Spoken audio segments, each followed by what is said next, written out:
Lionel মেসির Miami থেকে স্বাগত জানাচ্ছি চ্যানেল 24 ওয়ার্ল্ড কাপ ক্যাফেতে স্বাগত। অনেক দিন পর স্ক্রিনে আমরা দুজন। এজন্য যেমন আসলে এই ফুটবলের কারণে, বিশ্বকাপের কারণে দর্শকদের সব দেশের খবর জানানোর জন্য আসলে আমরা আলাদা হচ্ছি, আবার এক হচ্ছি। এখন আমরা মায়ামিতে, এখন লিওনেল মেসি নিজেও, সাথে তার ইন্টার মায়ামি না, তার জাতীয় দল, তার ওয়ার্ল্ড চ্যাম্পিয়ন দল আর্জেন্টিনা। আসলে আমাদের সারাদিনের অভিজ্ঞতাগুলো একটু যদি দর্শকদের সামনে আমরা তুলে ধরি।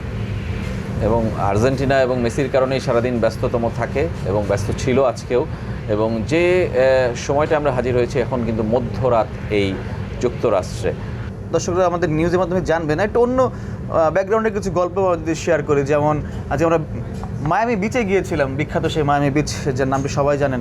সেখানে গিয়ে অভিজ্ঞতাটা যেমন হলো যে আমরা যখন আর্জেন্টিনা আমাদের দেখেই বাংলাদেশি বলে কাছে টেনে নিল এবং তারা আমাদের সঙ্গে ছবি উঠলো, সেই ছবি ইনস্ট্যান্ট তারা ইনস্টাগ্রামে দিয়ে দিল এবং তাদের ফ্যামিলি মেম্বারদেরকে ভিডিও কল করে আমাদের দেখাচ্ছিল, দেখো এরা বাংলাদেশ থেকে এসছে, সেই বাংলাদেশ যে বাংলাদেশে আর্জেন্টিনার জন্য স্লোগান হয়, আর্জেন্টিনার জন্য উন্মাতাল হয়ে ওঠে।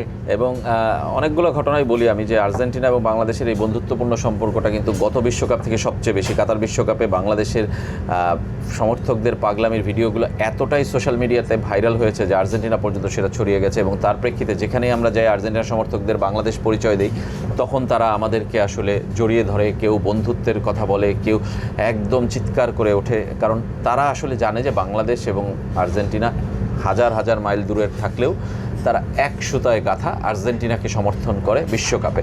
আর্জেন্টিনার সাংবাদিকরাও বাংলাদেশি সাংবাদিকদেরকে জেকে ধরেছিল ইন্টারভিউ নেওয়ার জন্য, এবং আপনিও দিয়েছেন, আমিও দিয়েছি। এটা একটা ভিন্ন অভিজ্ঞতা। তারা অনেক ধরনের প্রশ্ন করছিলেন, বলছিলেন যে আসলে একটি পর্যায়ে বললেন যে আসলে বাংলাদেশ আর্জেন্টিনার যে ভালো সম্পর্ক একটি ফ্রেন্ডলি ম্যাচ হতে পারে কিনা।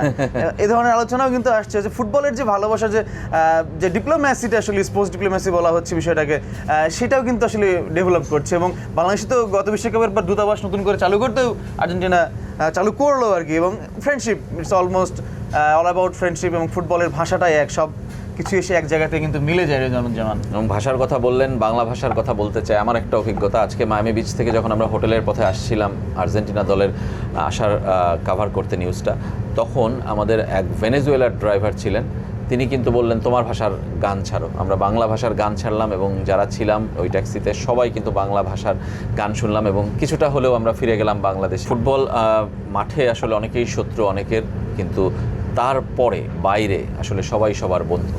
আমরা সেই বন্ধু এবং শত্রুতার গল্পগুলো জানাবো আপনাদেরকে। ওয়ার্ল্ড কাপ ক্যাফে নিয়ে আবারও হাজির হবো। আজকে সময় হলো শেষ করার, বিদায় নিচ্ছি। ভালো থাকবেন সবাই, ধন্যবাদ সবাইকে। চ্যানেল 24-এর সাথেই থাকবেন। মেগা ডিজিটাল স্কেল মাপ নির্ণয় বাজারের সেরা, যেমন মজবুত তেমনি টেকসই, আবার প্রাইস কাউন্টিং এর সুবিধা রয়েছে। শিল্পাল্লার দিন শেষ, মেগা ডিজিটাল স্কেলে বাংলাদেশ।